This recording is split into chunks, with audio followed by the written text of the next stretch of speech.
Hello good morning student. Myself Narendra Vyas. और आज की वीडियो में देखेंगे क्लास 8 का मैथ्स चैप्टर रहेगा थर्ड, अंडरस्टैंडिंग कोऑर्डिनेटर। चैप्टर का नाम है ये, ठीक है। तो होता क्या है अंडरस्टैंडिंग कोऑर्डिनेटर? सबसे पहले देखो, अंडरस्टैंडिंग मतलब होता है समझना, और कोऑर्डिनेटर मतलब होता है जिसकी चार साइड हो। कोऑर्डिनेटर समझते ही हो आप, ठीक है ना। तो कोऑर्डिनेटर को समझने से पहले हम थोड़ा सा कुछ इसमें जो दे रखा हो तो समझते हैं कि पॉलीगॉन होता क्या है। एक वर्ड आता है पॉलीगॉन। तो पॉलीगॉन होता क्या है वो देखेंगे जरा। सबसे पहले एक साइड वाली जो होती है वो लाइन होती है, दो साइड वाला एंगल होता है, तीन साइड से अपना जो है क्लोज पॉलीगॉन चालू देता है तीन साइड से। जैसे देखो इसमें लिखा भी है number of side of vertices. यदि तीन साइड है आपकी तो ट्राइंगल होगा, तीन साइड इस प्रकार होगी, जो आप पिछली कक्षा में पढ़ चुके हो। फिर उसके बाद जिसमें फोर साइड होती है उसको हम कोऑर्डिनेटर कहते हैं, जो चैप्टर का नाम भी है, जिसमें फोर साइड होती है। फिर आपका जो है फाइव साइड का पेंटागोन, जिसकी फाइव साइड होती है। सिक्स साइड वाला हेक्सागोन, ठीक है। सेवन वाला हेप्टागोन जिसमें सेवन साइड होती है। एट वाला ऑक्टागोन जिसकी एट साइड हो। एन वाला नेनोगोन जिसकी नाइन साइड हो। और टेन डेकागोन जिसकी टेन साइड हो। ऐसे करके एन साइड भी हो सकती है। एन मतलब कितने भी जितने चाहो ले सकते हैं। तो फिलहाल आपको ये याद रखना है 10 साइड, है ना। इन 10 साइडों का नाम क्या है? देखो यदि एक साइड की बात करें तो उसमें तो क्लोज वर्क वो नहीं होता ही नहीं है। तीन साइड से याद करना आपको, तीन साइड का ट्राइंगल, फोर साइड का कोऑर्डिनेटर, फाइव साइड का पेंटागोन, सिक्स साइड का हेक्सागोन, सेवन का हेप्टागोन, एट का ऑक्टागोन, नाइन का नेनागोन, टेन का डेकागोन। ओके, अब ये तो हो गई हमारी पॉलीगॉन की बात। अब आते हैं हम कोऑर्डिनेटर पे। तो पहले हम ये देखेंगे कोऑर्डिनेटर होता क्या है। सबसे पहले कोऑर्डिनेटर क्या चीज होती है देखें हम, देखिएगा। कोऑर्डिनेटर मतलब होता है जिसकी चार साइड होती है। जैसे ये आप मैंने ऐसा बनाया, ये है मान लो आपका पैरेललोग्राम। तो पैरेललोग्राम और कोऑर्डिनेटर में थोड़ा डिफरेंस इस प्रकार है कि जो पैरेललोग्राम होता है वो कोऑर्डिनेटर का एक टाइप है। इसको हम इस प्रकार समझते हैं कि जैसे मान लो कोई लड़का है, तो अब लड़के तो बहुत सारे हो सकते हैं। तो लड़का तो हो गया आपका कॉमन नाउन, है ना। और यदि मैं किसी का नाम ले दूं, क्या रवि नाम का एक लड़का, तो वो हो गया प्रॉपर नाउन। इसी प्रकार यदि कोऑर्डिनेटर बोलेंगे तो वो हो जाएगा आपका कॉमन नाउन, और यदि हम पैरेललोग्राम या स्क्वायर कुछ बोल देंगे तो वो हो जाएगा प्रॉपर नाउन। अब टाइप्स ऑफ कोऑर्डिनेटर समझते हैं हम, ठीक है। ये बात तो हुई कोऑर्डिनेटर की। अब कोऑर्डिनेटर के types of quadrilateral.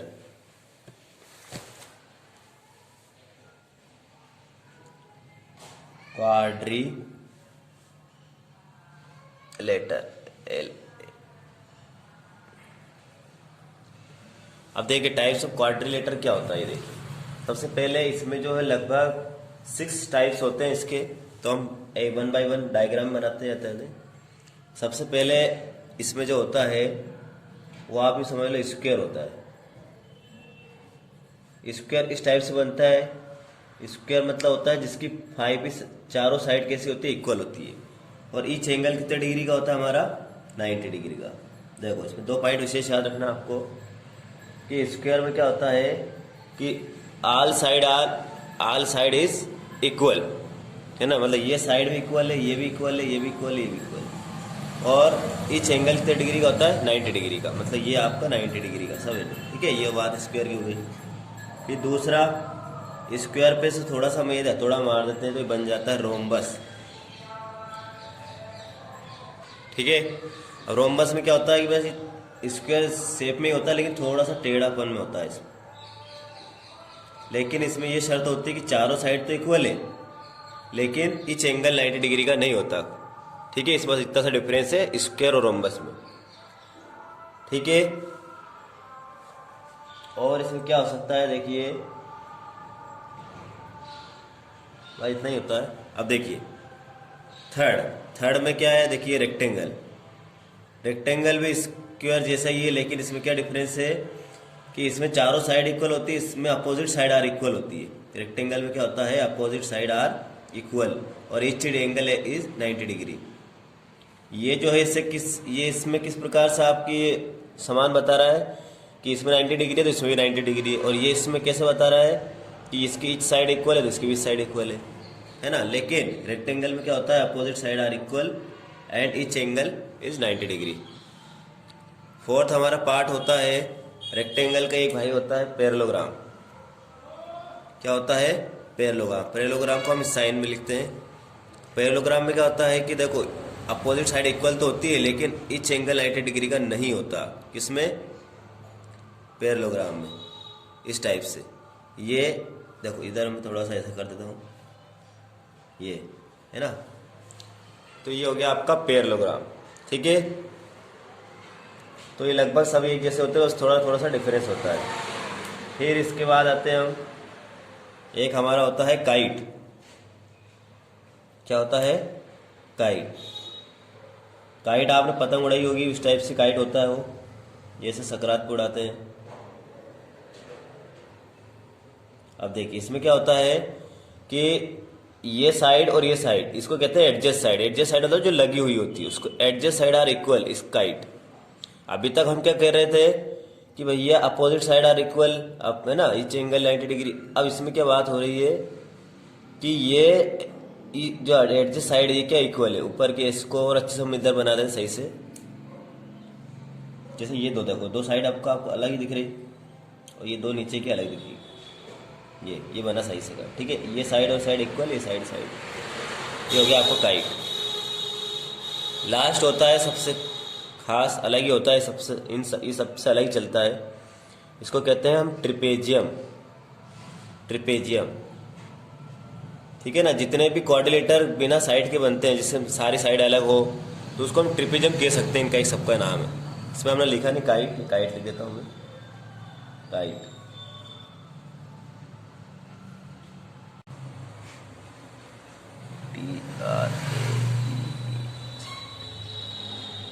Trapezium, okay, ठीक है। तो इस प्रकार से हमने ये जो टाइप्स ऑफ क्वाड्रिलेटर पढ़े, जो कि हमारे चैप्टर का नाम था अंडरस्टैंडिंग क्वाड्रिलेटर। तो हमें अंडरस्टैंडिंग हो गई कि क्वाड्रिलेटर होता क्या है। सब एनसीईआरटी बुक में दिया है, और आपको जो भी इसमें देखना हो क्वालिटी या इसकी जो भी प्रॉपर्टी, वो आपको सब बुक में मिल जाएगी, ठीक है। तो ये हमारे 6 टाइप से क्वाड्रिलेटर हो गए। आगे चलते हैं हम एक्सरसाइज की ओर। देखिएगा एक्सरसाइज हमारी 3.1 है। इसमें हमें कुछ ये दिए हैं फिगर, और उसमें बताना है इनको क्लासीफाई, मतलब बांटना है किस रूप में, है ना। मतलब एक जैसे आपका एक डायग्राम है, तो एक डायग्राम कई रूप में भी हो सकता है, ऐसा नहीं है ना। तो इसमें देखिएगा आप, सबसे पहले सिंपल कर्व लिखा है, तो सिंपल कर्व लिखा है। तो सिंपल कर्व मतलब जिसको हम सिंपल रूप में बना सकते हैं। अब देखिए आप, फर्स्ट क्वेश्चन आपका सिंपल है, तो ये इसका आंसर हो जाएगा, इसका फर्स्ट पार्ट सिंपल कर्व। अब देखिए ये भी सिंपल ही दिख रहा है आपको, इस सेकंड वाला। फिर आपको ये देखो, इसको बनाने में थोड़ा सा आपको मेहनत लगेगी, तो ये सिंपल नहीं हो सकता। ये भी सिंपल नहीं दिख रहा। ये आपको सिंपल दिख रहा, कि आपको फोर्थ वाला नहीं, फोर्थ वाला तो नहीं दिख रहा, फिफ्थ वाला जरूर दिख रहा है आपको, ठीक है। इसको हम ऐसे लिख देते हैं, फर्स्ट, सेकंड और फिफ्थ, ठीक है। 6 वाला भी सिंपल दिख रहा है, तो सिंपल कर्व हो गया। फिर आपका 7 वाला भी सिंपल दिख रहा है, इजीली हम बना सकते हैं, कोई दिक्कत नहीं है, ठीक है। ये थोड़ा सा डिफिकल्ट है। अब सिंपल क्लोज, जो सिंपल कर्व है वही सिंपल क्लोज होंगे, सभी क्लोज तो सभी है, एज इट इज देयर हो जाएगा। जैसे फर्स्ट इसका हो गया, यही सिंपल क्लोज है, देखिए सिंपल क्लोज, ये सिंपल क्लोज, ये भी सिंपल क्लोज। सिंपल मतलब सिंपल, जो सिंपल कर्व है वो सिंपल क्लोज होगा, है ना। अब देखिए पॉलीगॉन। अब पॉलीगॉन क्या होते हैं ये देखते हैं हम, ठीक है। पॉलीगॉन होता क्या है? पॉलीगॉन मतलब होता है कि जैसा अभी हमने पढ़ा था कि भैया देखो 3 साइड वाला ट्राइंगल, 4 साइड वाला क्वाड्रिलेटर, ये सब पढ़ा था हमने। तो पॉलीगॉन मतलब होता है जिसमें साइड होना चाहिए, है ना। अब इसमें देखिएगा, इसमें 1 2 3 4 5 साइड वाला पेंटागोन है, ये पेंटा पॉलीगॉन है ना। तो ये आपका फर्स्ट पॉलीगॉन हो सकता है। सेकंड भी हो सकता है, इसमें क्वाइट है तो क्वाड्रिलेटर के अंदर का आता हो, तो ये सेकंड हो गया। अब इसमें कोई साइड तो ही नहीं पॉलीगॉन के दें, ये भी अपना पॉलीगॉन में नहीं आया था उस टाइम पे जब हमने पढ़ा था, ये भी नहीं था, मतलब दोनों थे केवल, तो इसलिए पॉलीगॉन कौन कौन होंगे, फर्स्ट और सेकंड।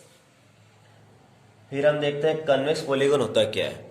ठीक है, तो कन्वेक्स पॉलीगॉन और एक कनकेव पॉलीगॉन है, थोड़ा सा इसको मैं आपको क्लियर करता हूँ। चलिए बुक में देखिएगा आप, इसमें क्या लिखा है, कन्वेक्स और कनकेव दोनों दिख रखे। अब इसमें देखिएगा आप, इसमें क्या डिफरेंस दिख रहा है। कन्वेक्स पॉलीगॉन में हो क्या रहा है कि जो डायग्राम है वो सिंपल भी है, एक तो सिंपल है ना, और जो इनके शेप जा रही है वो बाहर क्यों जा रही है, मतलब कंप्लीट है। और कन्वेक्स में क्या हो रहा है कि शेप अंदर से भी निकल के जा रही है, देखिए यहाँ अंदर से जा रही है, इधर भी अंदर से निकल के जा रही है, तो क्लोज, ये तो दिक्कत, कोई दिक्कत नहीं, दोनों क्लोज है। लेकिन ये अंदर से ऐसे खपती हुई जा रही है ना, पर इसमें क्या है, बिल्कुल पैक है, बिल्कुल बाहर ही, मतलब अंदर का कोई रोल काल नहीं है। तो बस इसको समझ, यही होता है कन्वेक्स और कनकेव पॉलीगॉन। अब देखिए इसमें, अब आपका जो पहला रहेगा, जैसे कन्वेक्स पॉलीगॉन लिखा है। अब कन्वेक्स पॉलीगॉन मतलब क्या हुआ, अभी हमने देखा था कि जो बिल्कुल सिंपल ही है। जैसे सेकंड वाला देखिए आप, बिल्कुल सिंपल है, तो सेकंड वाला आपका क्या हो जाएगा, कन्वेक्स पॉलीगॉन। और कोई दिख रहा है कि आपको सिंपल ही पॉलीगॉन की बात हो रही, देखो अभी हमने पॉलीगॉन पढ़ा है, होने में तो अब आप सोच रहे हो सर ये भी तो हो सकता है पॉलीगॉन, लेकिन पहली बात तो ये है, ये पॉलीगॉन है ही नहीं, क्योंकि साइड इसमें एक ही साइड है ना, कंप्लीट जा रहा हो। तो जब पॉलीगॉन होगा तो कन्वेक्स पॉलीगॉन होगा। ओके, अब एक और क्या लिखा रहा है, कनकेव पॉलीगॉन। अब कनकेव पॉलीगॉन में भी ये आएगा फर्स्ट वाला, क्यों आएगा, पहली बात तो पॉलीगॉन होना चाहिए, फिर कनकेव मतलब अंदर से वो थोड़ा सा इस प्रकार से होना चाहिए, ठीक है ना। तो इस प्रकार से हमारा फर्स्ट क्वेश्चन कंप्लीट हो चुका है। ओके, चलिए क्वेश्चन नंबर सेकंड देखेंगे हम। इसमें जो क्वेश्चन इस प्रकार लिखा है, ये आपको दिखाई भी दे रहा होगा, how many diagonal does each of the following have. Diagonal क्या होता है पहले देखते हैं, हमने उस टाइम पे समझा नहीं। डायगोनल जैसे ये आपको मान लो क्वाड्रिलेटर है, ये आपका क्या है, क्वाड्रिलेटर है। अब आप क्वाड्रिलेटर समझ भी गए होंगे क्या होता है। एक क्वाड्रिलेटर में जो बीच की लाइन होती है, यहाँ इस एंगल से इस एंगल तक जो लाइन जाती है उसको हम क्या कहते हैं, डायगोनल। तो इस पॉलीगॉन में कितने डायगोनल हो सकते हैं, दो। जैसे पहला क्वेश्चन पूछा कन्वेक्स पॉलीगॉन, अब ये कन्वेक्स पॉलीगॉन है आपका, तो इसके क्वाड्रिलेटर कितने होंगे, जो इसका फर्स्ट है उसके आंसर आएगा 2। ठीक है, आप चाहो तो डायग्राम बना दो। फिर दूसरा पूछा है रेक्टेंगुलर हेक्सागोन। अब हेक्सागोन मतलब होता है 6 साइड, तो हम 6 साइड बना लेते हैं पहले, फिर उसमें हमें क्लियर हो जाएगा कि कितने डायगोनल होंगे। तो ये हमारा बन गया हेक्सागोन। अब देखिए इसमें डायगोनल देखते हैं। सबसे पहले ये कोना है आपका, इससे ये जाएगा, इससे ये जाएगा और इससे ये जाएगा, तो कितने हो जाएंगे हमारे, 3। इसका आंसर क्या जाएगा हमारे, और भी देखते हैं, देखो और भी हो सकता है इसमें, ये भी हो सकता है, देखो 3 क्या भी 4, ये 4 हो गया, ये 5 हो गया, है ना। और क्या हो सकता है इसमें देखिएगा, और 5 के बाद यदि यहाँ से यहाँ देखो तो 6 हो गया आएगा, यहाँ से यहाँ तक 7, 8 और 9 होंगे इसमें टोटल। कितने होंगे, 9। कैसे होंगे, और देखिए मैं मिला के बताता हूँ आपको। यदि हम इसको इससे मिला देते हैं, देखिए ये, और इसको इससे मिला देते हैं, बनते जा रहे हैं, देखिएगा आप अच्छे से, जितने मिल जाए उतने, देखो बन गए 9। अब आपको समझ में नहीं आ रहा, मैं गिन के बताता हूँ कि ये 1 लाइन गिनना, 1 2 3, ओके, 1 देखो 1 2 3 4, और क्या जी 5, ये 6 7, ये 8 और ये बीच वाली 9। ओके, आगे बात समझ में आपको 9 डायगोनल कैसे बने। हेक्सागोन में कितने होते हैं, 9 डायगोनल। ओके, थर्ड क्वेश्चन में क्या बोला गया है भैया, ट्राइंगल बोला है। तो ट्राइंगल में देखते हैं पहले, ट्राइंगल जैसे मान लो ट्राइंगल है। अब ट्राइंगल में एंगल से एंगल तो मिल नहीं रहा, मिल रहा है क्या, एंगल से एंगल बताइए। इसमें ये जरूर परपेंडिकुलर हो सकता है, लेकिन एंगल से एंगल नहीं मिलेगा, तो नो डायगोनल, है ना। क्या आएगा इसका answer, no diagonal, no diagonal. ठीक है, तो ये इस प्रकार से आपका क्वेश्चन नंबर सेकंड भी हो गया। आप इसमें आगे चाहे तो लिख लेना डायगोनल, 2 डायगोनल्स, 9 डायगोनल्स ये। ओके, ठीक है।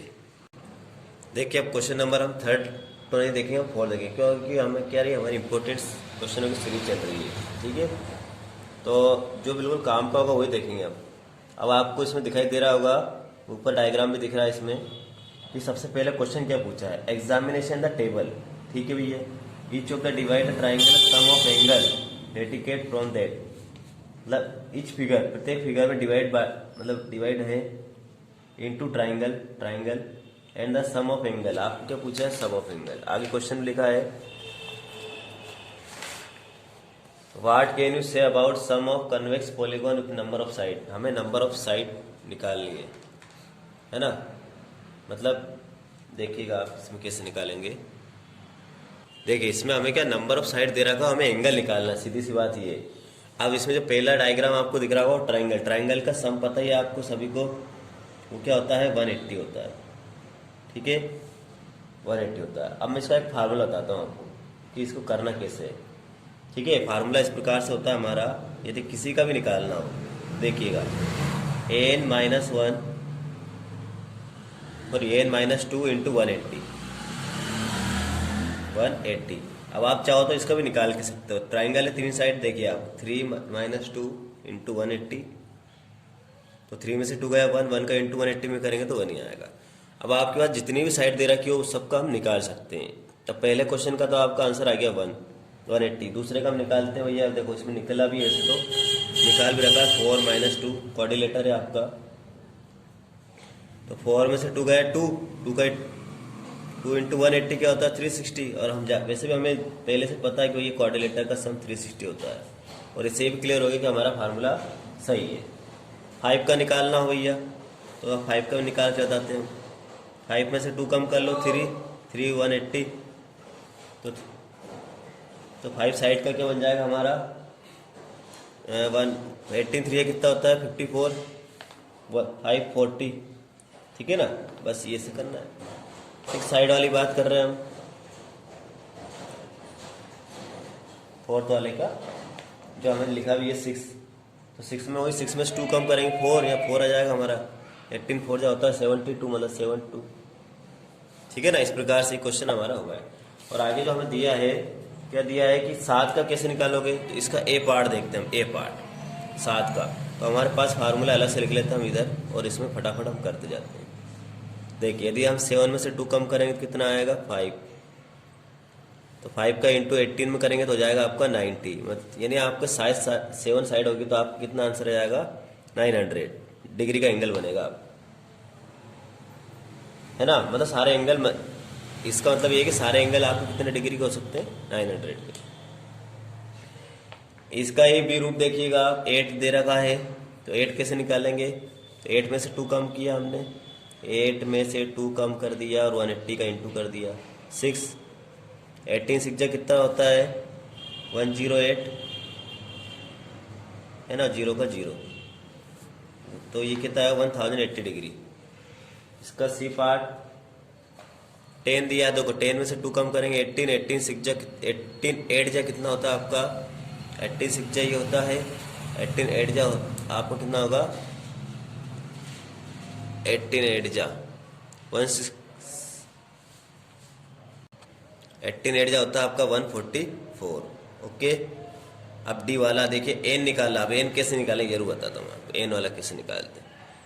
एन है तो बस ये आंसर ही आएगा बस, क्योंकि देखो इसमें एन में से क्या कम करें, तो इसका आंसर क्या रहेगा, n-2 180 डिग्री। ओके, ये आपका कंप्लीट हो गया क्वेश्चन नंबर 4। तो इस प्रकार से हमने इस वीडियो में कितने क्वेश्चन देख लिए, कुछ इंट्रोडक्शन में देखा और इसके 4 क्वेश्चन देखे। तो आई होप आपको समझ में आया होगा।